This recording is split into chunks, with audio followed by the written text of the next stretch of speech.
Welcome back to the Deep Dive. Today we're headed into, well, a fictional world, but one that feels incredibly real. We're talking about Echo Ridge. And this isn't just, some quaint Vermont town. It's a place where past tragedies really cast these long, dark shadows, and a whole new generation gets pulled right into its chilling history. It's a perfect setting for the kind of story McManus tells. Exactly. So our mission today isn't just a recap. We want to really pull apart the layers in Karen M. McManus's Two Can't Keep a Secret. We're going to try and connect the dots, between the old disappearances and the new threats that pop up. And dig out those hidden insights. Right, because McManus is just brilliant at showing how secrets, Yeah. they don't bury, do they? They always resurface, Yep. often with some pretty devastating results. Yeah, inevitably. And we're using excerpts straight from the book, so we're seeing it unfold right alongside Ellery, one of the main characters. Yeah. So this is your chance, really, to get a deeper look at how complex mystery writing works, how, totally separate events can actually be linked to sharpen those pattern spotting skills. And believe me, there are plenty of patterns in Echo Ridge. It's almost like the town itself is designed for secrets. Oh, absolutely. So the story kicks off with our main characters' teenage twins, Ellery and Ezra Corcoran. They arrive in this small Vermont town, Echo Ridge, to stay with their grandmother, Nana. Right. And, right off the bat, there's this sense of foreboding. Ellery's suitcase, bright pink, Hello Kitty, it just disappears from the baggage carousel. Just gone. Yeah, it's such a small thing, but it feels like a perfect little bad omen right from the start, doesn't it? It really is. It's a clever move by McManus. It immediately sets the tone. That missing suitcase, it's not just lost luggage. It's like a symbol, isn't it? Foreshadowing that things in Echo Ridge aren't quite right and some things just get taken. Yeah. And Echo Ridge isn't just any town. It's got this dark reputation. 5 years before the twins arrive, the homecoming queen, Lacey Kilduff, found strangled at the local theme park. Which used to be called Murderland. Seriously, they rebranded it Fright Farm. But, the history is right there. Yeah. And it's not just Lacey. Ellery and Ezra's own mother, Sadie, she bolted from Echo Ridge years ago, desperate to forget it. Yeah. Because her twin sister, Sarah, the twins' aunt, she disappeared from Echo Ridge more than 20 years earlier, also right after being crowned homecoming queen. Okay, wow. Let's unpack that for a second. Missing luggage. Yeah. A town known for 2 missing or murdered homecoming queens. That's a lot. And then, their first night there, Melanie Kilduff, Lacey's mom, is driving them, and they literally stumble upon another dead body. Right there on the road. Unbelievable. That's Mr. Bowman, this beloved teacher, Right. victim of hit and run. So, yeah, from a Hello Kitty suitcase to a dead body. Echo Ridge definitely makes an impression. What a welcome. It's brutal. And what McManus does so well is show that the town's history isn't just, backstory. It's active. It's breathing. Every new thing that happens gets filtered through those past traumas. Right. The sheer amount of tragedy in one small place creates this oppressive feeling, and it sets the stage perfectly for Ellery, with her true crime brain, to start looking for connections. Yeah, she's wired for it. It's almost like the town itself is constantly whispering about its past. And that whisper turns into a shout pretty quick. Yes. Not long after they arrive, the first big public threat shows up. Spray painted on the Echo Ridge Cultural Center sign, Murderland, the sequel coming soon. Chilling. So direct. Yeah. Ties right back to Lacey Kilduff. Yeah. And guess who finds it?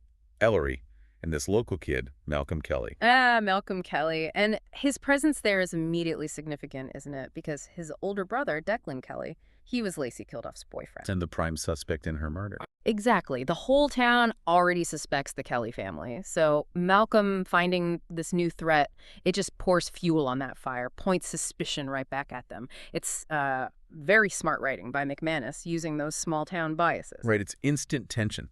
And it just gets worse. The whole homecoming stalker thing starts. Ellery, along with Brooke Bennett and Katrin Nilsson, who, get this, is Malcolm's stepsister. They all get named to the homecoming court. And almost immediately. Boom.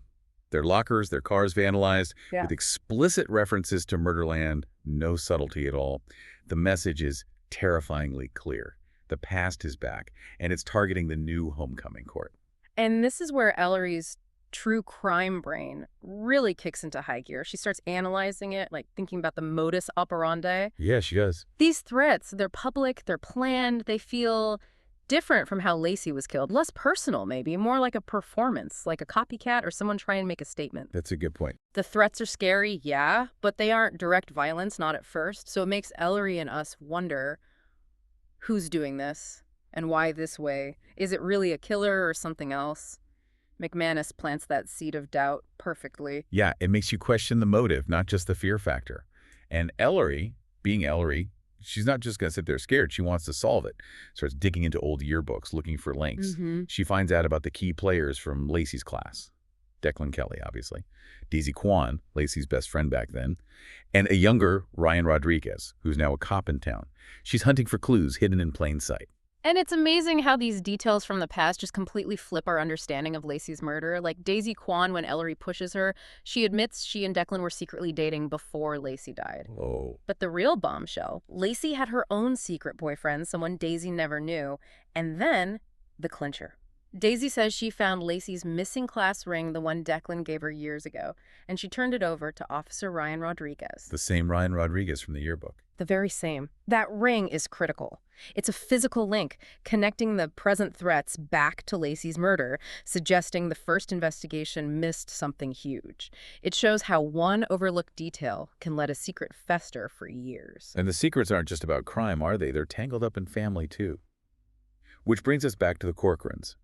Ellery keeps pushing her mom, Sadie, about Aunt Sarah, Sadie's twin who vanished decades ago, right after her homecoming. Yeah, Sadie's clearly traumatized by it. Finally, Sadie confesses this heartbreaking secret. The night Sarah disappeared, Sadie wasn't with her. She was off with her own homecoming date, Vance Puckett, losing her virginity. And the guilt has just eaten her alive ever since. She feels like she abandoned Sarah. You can feel Sadie's trauma throughout the book. It explains so much about her silence, her needing to escape Echo Ridge. McManus uses that unresolved pain not just for character depth, but to drive the plot, showing how keeping the past buried just ensures the cycle continues. That silence is so heavy. But then comes an even bigger twist, connecting the Corcorans right into Echo Ridge's present-day structure. Ellery and Ezra find out that Officer Ryan Rodriguez, the guy Daisy gave the ring to, he's their half-brother. Yeah, out of here. Yeah. His father, Gabriel Rodriguez, was also Ellery and Ezra's father.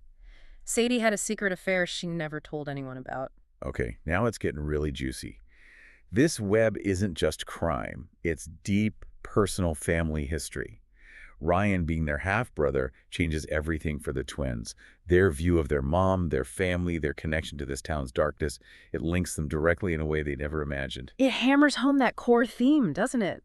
Secrets ripple outwards. They affect generations. Sadie's silence about Sarah and about Ryan created this void that Ellery is now forced to navigate, uncovering painful truths along the way.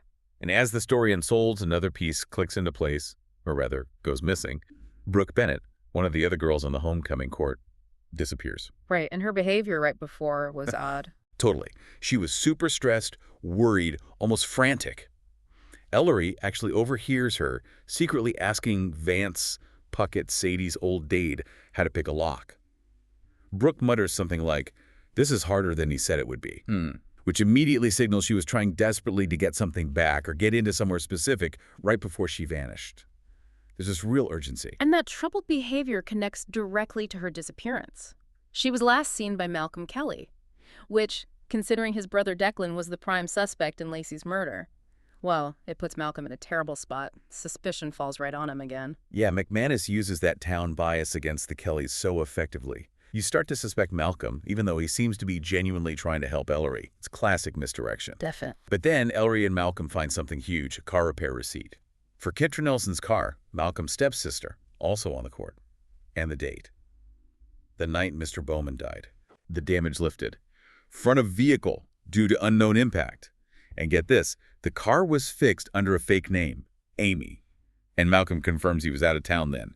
This blows the hit and run wide open, right? Absolutely. That receipt is a game changer. The implication is chilling.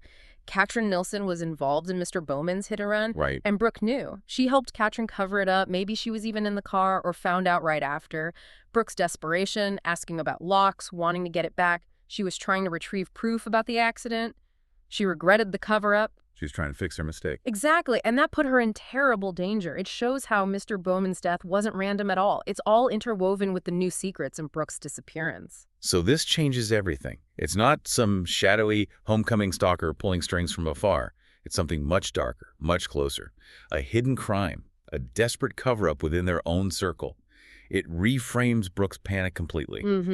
It makes you realize the stakes are suddenly very, very real for anyone close to that secret. It's not just copycat threats anymore. It's life and death. It really ratchets up the tension, showing multiple layers of deception happening all at once. Yeah, McManus makes you think you're looking for one kind of bad guy, but the danger is much more insidious and much closer to home. And then, finally, the real truth comes out. Peter Nilsson.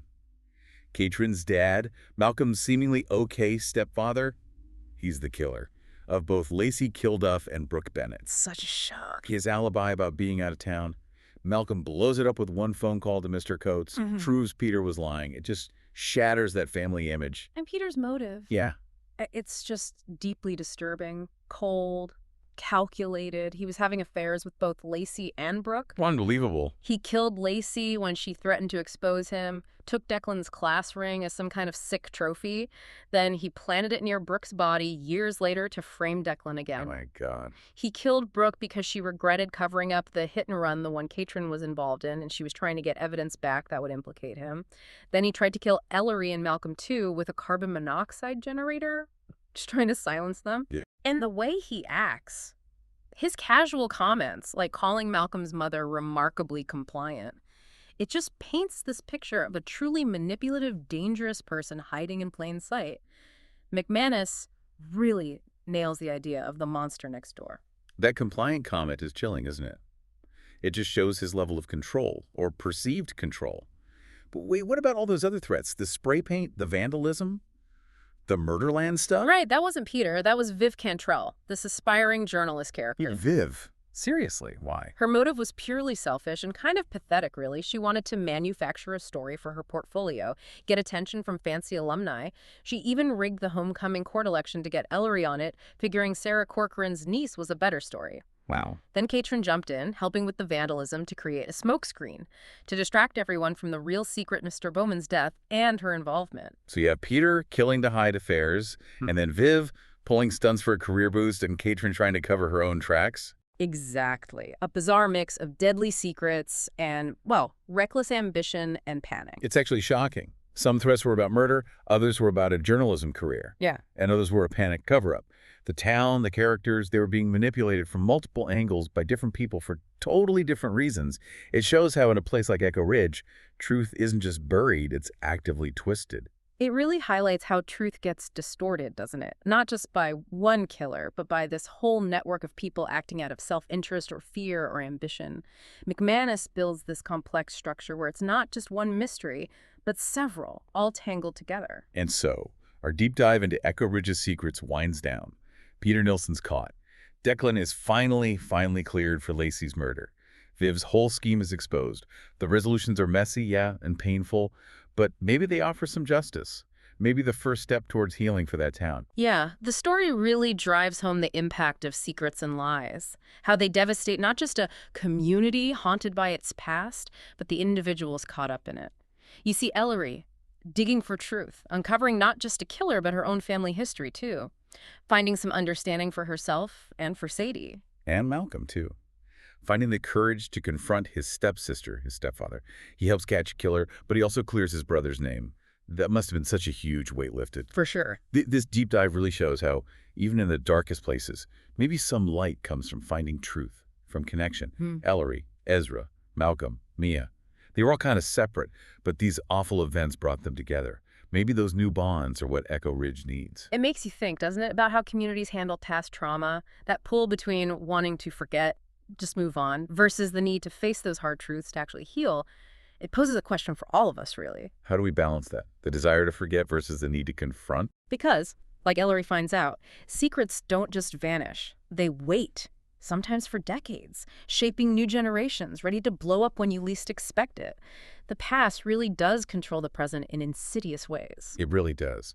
So as you think about Echo Ridge, maybe consider what other truths might be buried, in your own world, waiting for that curious part of your brain, your inner true crime investigator, to dig them up.